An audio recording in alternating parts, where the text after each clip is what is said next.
Jangan simpan semua simpanan anda dalam bentuk emas. Don't put all eggs in one basket. Jangan anda letakkan semua simpanan anda dalam satu tempat. Jika berlaku musibah, anda akan kehilangan kesemuanya. Orang yang bijak, dia akan simpan sebahagian daripada simpanan mereka dalam bentuk yang mudah cair untuk kegunaan kecemasan. Sebab dalam keadaan terdesak, duit dalam simpanan kecemasan adalah pilihan paling cepat dan mudah untuk kita dapatkan. Dan orang yang bijak juga akan simpan sebahagian daripada simpanan dalam bentuk emas. Kerana emas adalah pelindung kekayaan yang terbaik. Kerana apa? Emas adalah kalis inflasi dan emas adalah aset yang paling mudah untuk dicairkan berbanding hartanah.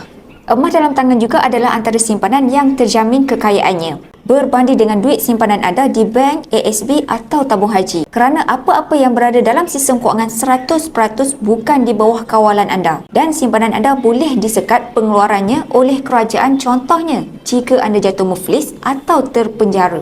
Jadi, berapa banyak emas yang perlu kita simpan dalam simpanan emas?